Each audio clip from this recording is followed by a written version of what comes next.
vous qui vous êtes dans la salle, quand vous êtes triste, ou même quand vous êtes heureux, quand tout va mal ou quand tout va bien, qui est là pour sûr pour vous?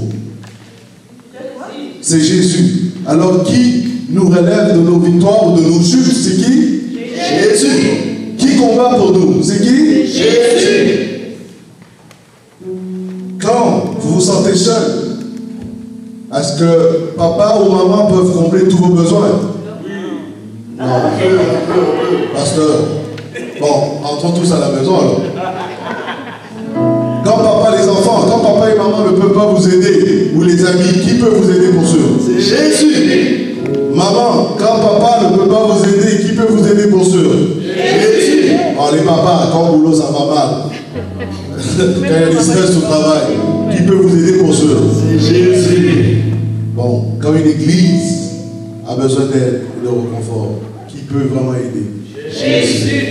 Jésus est l'aide principale. Amen. On va chanter. Qui nous relève d'un chant? On va se lever pour chanter ces derniers chants. Ok?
Asseyez-vous s'il vous plaît, et pendant que vous asseyez, que la grâce de notre Seigneur Jésus-Christ, l'amour de Dieu le Père et la communion et la communication du Saint-Esprit soient avec vous tous et de tous maintenant. Amen. Amen. Amen. Comme vous avez remarqué, la bénédiction de tout à l'heure et la prière de tout à l'heure et le message. J'aime toujours le message avec un seul verset, parce que c'est pointu, c'est clair et précis. Le Seigneur veut nous parler aujourd'hui sur un seul verset. 2 Corinthiens 13, 13. Le dernier verset de 2 Corinthiens 13, 13. Que la grâce de notre Seigneur Jésus-Christ, l'amour de Dieu, notre Père et la communion du Saint-Esprit soient avec vous. Bien-aimés, c'est une bénédiction puissante. Et c'est la conclusion de 2 lettres, je peux dire, de Paul aux Corinthiens, qui était une église pleine de problèmes, où les gens se massacraient les uns les autres. Et ils étaient divisés, une grosse église. Certains se disaient, moi je suis de Paul, moi je suis d'Apollos, moi je suis d'un tel, moi je suis de Christ, comme si Christ était divisé. Et là, Paul, en atterrissant à la fin de sa 2e lettre, il dit que la grâce de notre Seigneur Jésus-Christ, l'amour de Dieu, notre Père, et la communion du Saint-Esprit soient avec vous. 3 mots attirent mon attention et doivent attirer votre attention dans ce verset. Et j'aimerais revenir à ces 3 mots, surtout dans leur signification grecque. Parce qu'en français, ce n'est pas bien rendu. 3 mots et 3 noms. Les 3 mots sont la grâce, en grec, charis. Dites à votre ami, charis. Vous allez voir, charis, comment c'est profond. Charis. En grec, c'est charis. Tout curio. Yesu. Christ. Vous voyez, quand vous dites Jésus, c'est ça, on dit Yesu. Dans ma langue, c'est comme ça, on dit. Même en grec, Yesu. Dites à votre ami, Yesu. Yesu. Yesu. Quand ma mère tombait, tu pouvais, Yesu. Elle s'est relevée. Que la grâce de Yesu, le charis de Yesu. Vous voyez, il y a un mot, charis, puis un nom, Yesu. Puis un autre mot, l'agapé. Dites à votre ami, agapé. L'agapé, ce n'est pas l'amour dont nous parlons ici souvent. L'amour limité, non, c'est pas ça l'agapé. Nous allons le voir. Et l'agapé, c'est l'agapé de Dieu. Chaque fois que vous trouvez le mot agapé dans le Nouveau Testament, ça reste réservé à Dieu. Et aux hommes, aux femmes transformés par Dieu. Vous ne pouvez pas voir l'agapé si vous n'avez pas rencontré Jésus-Christ comme votre impossible. Et vous allez voir pourquoi. Et l'agapé de Théo, Dieu. Deuxième mot, deuxième nom. Et la koinonia. Vous voyez, quand vous dites communion, mais koinonia, vous allez voir que c'est différent que communion. La koinonia de pneumatos. Pneumatos, le Saint-Esprit. Pneuma, comme le pneu, hein? Comme pneuma, un paiement, dans ma langue, il y a le paiement. Le vent, puissance. Le pneuma soit avec vous. Que le charis de Jésus Christ, l'agapé de Dieu, l'agapé de Yahvé, Jireh, Jéhovah Shammah, Jéhovah Shalom.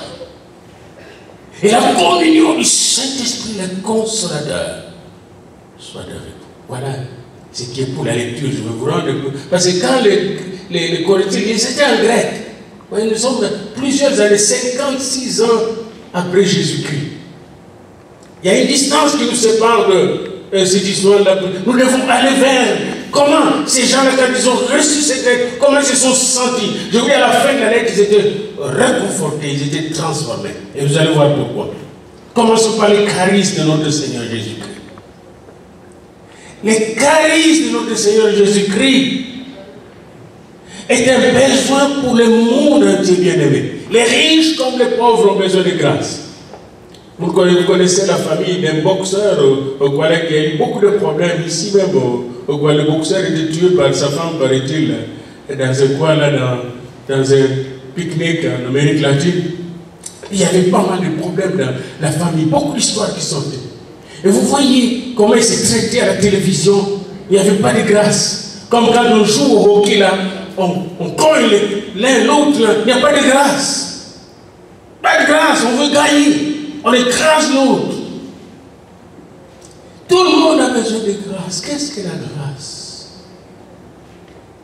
La grâce, c'est la faveur que Jésus-Christ nous a accordée.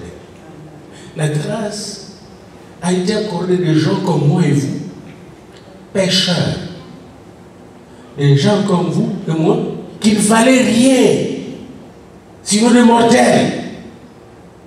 Pour des gens qui ne valent rien, Dieu a investi son Fils. Parce que pour lui, Dieu a de la valeur, même quand il ne vaut rien aux yeux des hommes.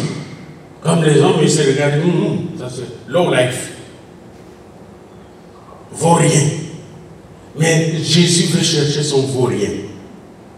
C'est ça la grâce. La femme samaritaine vaut rien. Jésus va le chercher. Zaché vaut rien.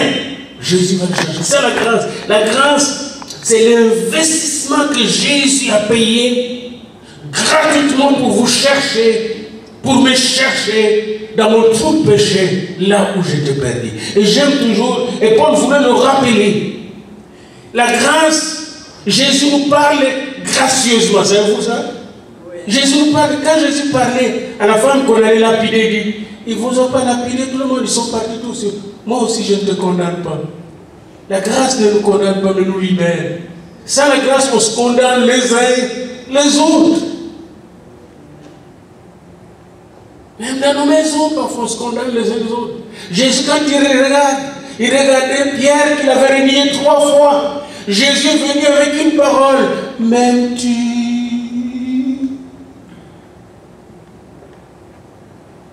Il a détruit tous les reniements avec une seule parole, la grâce de Dieu bien-aimé. Jésus nous parle avec grâce. Quand Jésus pense de vous, aujourd'hui, il pense de vous avec grâce. Il ne regarde même pas toutes les fautes que vous avez commises. Depuis que vous êtes venus à lui, il a tout oublié. Son sang précieux vous a lavé de toute iniquité. Alléluia. La grâce. J'aime toujours, et c'est ce qu'on a rappelé aux Corinthiens qui se mangeaient les uns les autres. Ils se cassaient les pieds les uns les autres. Ils se critiquaient les autres. Leurs paroles n'avaient pas de grâce. Leurs pensées n'avaient pas de grâce. Leurs regards n'avaient pas de grâce. Vous-même, quand vous regardez quelqu'un, il faut que vos regards soient pleins de grâce. Vous connaissez comment la Vierge Marie a salué Élisabeth dans Luc? Elle a salué avec grâce. Vous savez ce qui est arrivé? Et c'était toutes deux en grossesse. Quand elle a salué l'autre avec grâce, l'enfant qui était dans le ventre d'Élisabeth, le sein d'Élisabeth, a commencé à louer le Seigneur. Quand vous saluez quelqu'un avec grâce, le Saint-Esprit arrive. La grâce de Dieu coule à flot. La grâce libère. La grâce sauve. La grâce donne la joie. La grâce apporte même la guérison, bien-aimé. Là où la grâce, la santé coule. J'aimerais vous lire quelque chose que Paul a rappelé aux Corinthiens. Parce qu'il a vu qu'il se parlait sans grâce, il se regardait sans grâce. Parce que là où il n'y a pas de grâce, par exemple dans la maison, quand il y a des divisions, ou dans l'église, ou n'importe où, quand il y a des divisions, les gens ne peuvent pas. Est-ce que ça c'est gracieux? Et quand j'étais des enfants, on voyait les méchants dans le quartier, ils regardaient l'autre. Puis certains même faisaient, quand il parlait de quelqu'un, parle pas de lui. Puis on demande pourquoi? Et moi j'avais peur, je fouillais là-bas. J'étais terrorisé. Je sais maintenant que je comprends maintenant que c'était de la violence verbale. Là où il n'y a pas de grâce, on se viole les uns les autres. Regardez ce que Jésus a fait. 2 Corinthiens 8, 9. Paul le rappelle. Car vous connaissez la grâce de notre Seigneur Jésus-Christ, qui pour vous s'est fait pauvre, des riches qu'il était, afin que par sa pauvreté, vous soyez enrichis. Bien-aimés, Jésus est riche. Là en haut, il n'y a pas de pauvreté. Il est devenu pauvre, il est né dans une étable, pour que moi et vous nous soyons riches. Savez-vous que vous pouvez être riche aujourd'hui à cause de Jésus? Riche spirituellement, riche matériellement, riche psychologiquement. À cause de cette grâce, il s'est dépouillé de sa joie, il s'est dépouillé de toute sa gloire. Il s'est dépouillé même de sa vie, il est devenu mortel, lui qui est immortel, pour que moi je sois immortalisé en lui. Amen. La grâce de Jésus. Alors Paul dit, rappelez-vous que tout ce que Jésus a fait, la grâce de Jésus, des riches qu'il était, il s'est fait pauvre. Ça c'est le charisme. C'est pourquoi je dis en grec, c'est plus profond. Un homme qui aime une femme va descendre jusqu'à son niveau. Va aller la chercher là où elle est. Ça, c'est la grâce. N'oubliez pas que ce message est dédié à Patrick et à Rachel. Et je vous exhorte d'être des hommes et des femmes de grâce, que Patrick soit un homme de grâce, qu'il parle avec Rachel, à Rachel avec grâce, qu'il regarde Rachel avec grâce, qu'il pense de Rachel avec grâce. Je l'observais ces derniers temps depuis qu'il est à la maison un peu. Je l'ai invité pas pour rien, pour la mettre au microscope. Puis je constatais qu'il était de passer les tests. Regardez avec grâce. Puis Rachel est pas mal gracieuse. Hein? Si elle est connue comme ça, ça c'est une femme merveilleuse. Dans la grâce, Romains 8, 1, il n'y a pas de condamnation. Parce que je suis en Christ, je bénéficie de la grâce de Dieu. Moi qui étais condamné, je suis sauvé. Je ne sais pas si vous connaissez cette histoire. C'est une histoire vraie. Un juge en Angleterre, qui est devenu maintenant pasteur anglican d'ailleurs, devait condamner quelqu'un qui avait fait un petit crime. Et il était condamné à une prison ou une amende. Il pouvait acheter de cette prison. Et le juge a regardé la personne qui connaissait, c'était son ami intime d'enfance. Mais il a condamné pareil. Puis après l'avoir condamné, il est allé chez le greffier. Lui qui avait l'argent, puisque l'autre n'avait pas d'argent, et il a payé l'argent pour que cet homme soit sauvé de la prison. L'argent payé, c'est ça la grâce. La grâce que nous bénéficions, c'est pas tout et n'importe quoi. Jésus a payé de sa vie pour que vous soyez sauvés. Amen. Il y a quelqu'un qui paye pour la grâce. Et c'est quelqu'un, c'est Jésus. La même chose dans le mariage. Ils sont en train de s'arranger dans le mariage, mais il y a des facteurs. Mais la grâce coule. Je sens comment ils font, ils arrangent les choses. La grâce coule. Quand il y a la grâce, la poche s'ouvre. Amen. Quand il y a la grâce, le compte en banque s'ouvre. Dieu bénit. Amen. Là où la grâce, il y a la bénédiction. Alors, moi, j'aimerais que vous exercez dans 3 domaines ou 4. Premier domaine, quand vous pensez de quelqu'un que vous n'aimez pas peut-être, commencez à penser à cette personne comme Jésus-Christ. Dans la grâce. Amen. Commencez à bénir la personne. Deuxième domaine, ça peut être dans votre entreprise, quelqu'un que vous n'aimez pas au travail. Mettez la grâce de Dieu. Je lui pardonne, je veux l'aimer. Je ne veux pas le changer, parce que je ne peux pas le changer. Mais Dieu va le bénir. Deuxièmement, parlez avec grâce. Dites des paroles de grâce, des paroles qui libèrent, des paroles qui bénissent, des paroles qui ouvrent de nouveaux horizons, qui ouvrent une nouvelle destinée à cette personne. Dites des paroles de grâce quand vous parlez les uns les autres, même dans nos maisons. Dites des paroles de grâce. Troisièmement, des actions de grâce. Des actions de grâce. Quand vous allez dans ma maison, j'ai quelque part une cachette, je ne veux pas dire sinon vous me trouvez cette cachette. Et dans cette cachette, c'est plein d'enveloppes, de cartes que les gens m'ont données. Dans certaines cartes, même, il y a de l'argent que ces gens-là m'ont donné. J'ai toujours gardé ça. Je ne peux pas manger ça. Pourquoi quand je regarde cet argent, il y a pas mal de grâce. C'est plein de grâce. Ces billets sont vivants. Ça marche. Ah, je prie pour la personne. Il y a des cartes que mes enfants m'ont donné, des amis, parfois certaines vous de l'église m'ont donné. Je garde toujours ces cartes. Je ne veux pas les déchirer. Ma femme me dit, je dis non. Je ne peux pas jeter. Des cartes de grâce, des souvenirs de grâce. Commencez à construire des souvenirs de grâce dans votre maison. Amen. La grâce.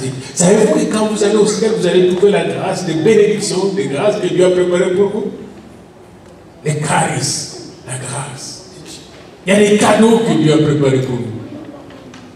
Qu'est-ce que vous donnez à Dieu et qu'est-ce que vous donnez les uns les autres? Amen.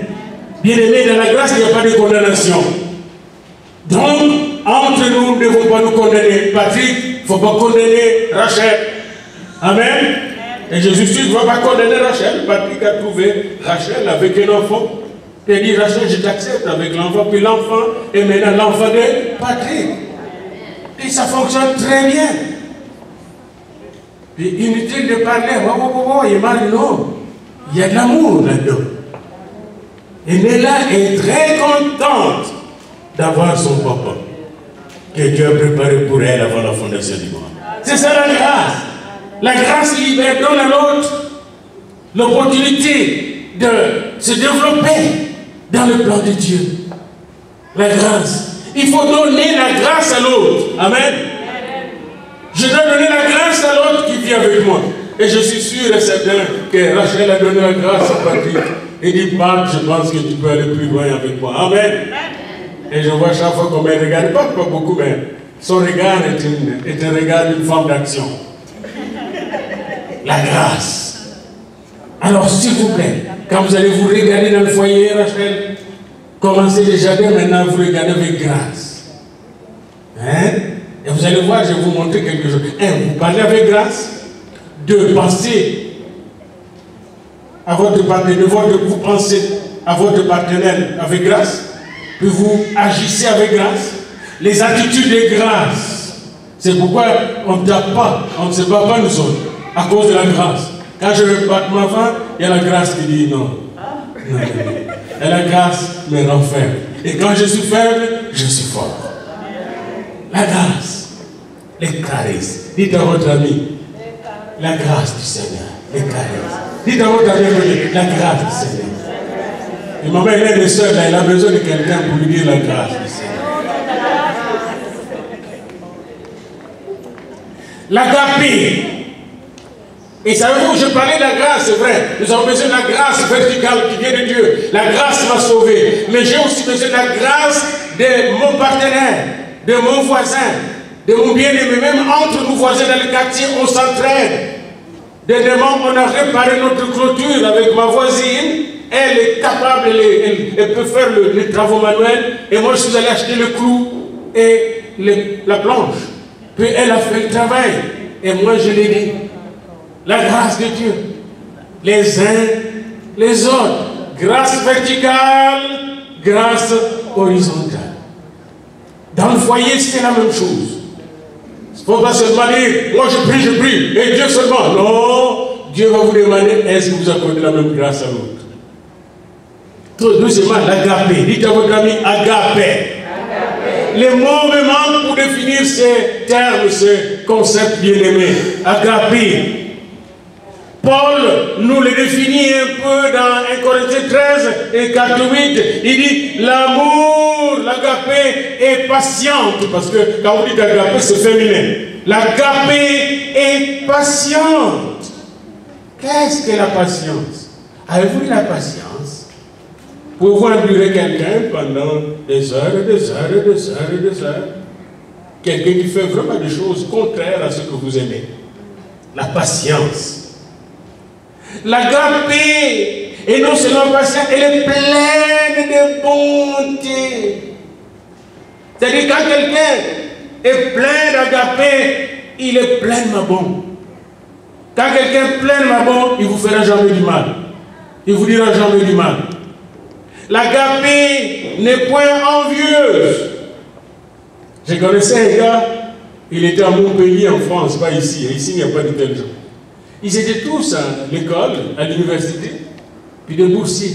Mais dès qu'il allait dans la maison d'autrui, il voyait un nouveau meuble ou quelque chose de nouveau, il faisait tout pour aller s'endetter et acheter cette chose. Et finalement, à la fin de ses années d'études, il était tellement plein de dettes qu'il a fui la France pour ne pas payer ses dettes. L'envie peut vous amener à la mort.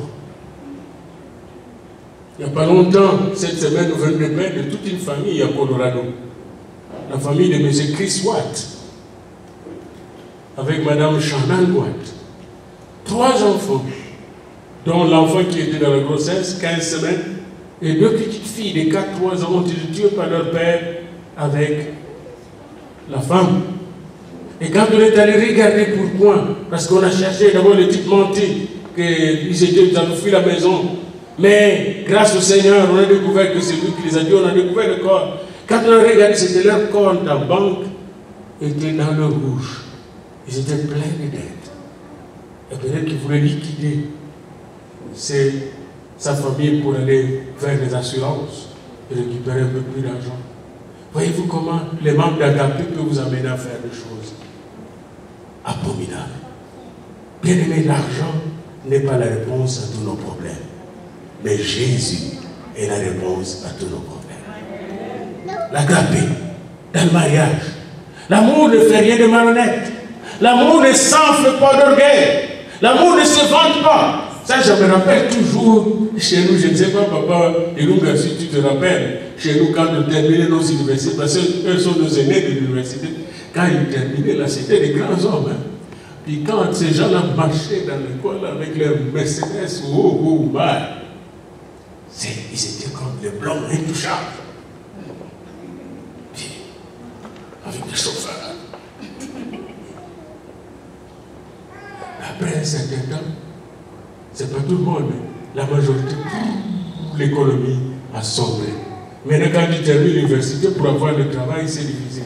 Mais quand vous voyez derrière tout ça, c'était tout l'orgueil qui était derrière, qui a tout détruit. Je me rappelle encore, notre ancien président, il était avec son directeur de l'école du parti. Un jour, il visite l'université de Lovania, la grande université. Puis quand ils ont regardé l'université, son directeur de cabinet de l'école de Kuala m'a donné un gros là. Il dit, c'est quoi ça? C'est la théologie. Qu'est-ce que vient faire la théologie à l'université? Et quelques jours après, on a enlevé la théologie de l'université. Plus de théologie. Mais depuis qu'on a enlevé la théologie protestante des catholiques de cette université, l'université a sombré. Parce que l'université est créée par les églises. Vous mettez Dieu dehors, Satan entre. Et c'est une femme allemande qui me l'a dit. Voyez-vous, en Allemagne, on a mis Dieu dehors, même dehors des églises, des écoles. Et Satan est entré. Dieu, c'est l'humilité. L'homme, c'est l'orgueil. L'homme orgueilleux en Occident dit Dieu est mort. Mais Dieu n'est jamais mort. Et il ne sera jamais mort. Amen. L'amour, l'agapé, n'est point orgueilleuse. N'est point malhonnête. Il n'y a rien de malhonnête dans l'amour. L'amour ne cherche point son intérêt, ne s'irrite point, ne soupçonne point le mal. Ne soupçonne point le mal. Pas de soupçon dans votre maison, Rachel. Pas de soupçon, Patrick. L'amour ne soupçonne point le mal. Il y a beaucoup de foyers qui sont détruits à cause de soupçons. Je vous donne un exemple simple. Les enfants qui sont là, vous allez quand même écouter. Un grand pasteur, au nord, vers Amos, là, ou Rwanda, je me rappelle. Rwanda. Il avait une très belle femme. Puis il soupçonnait toujours sa femme. Puis un jour, il dort. Comme on soupçonne, les idées viennent aussi dans le voilà.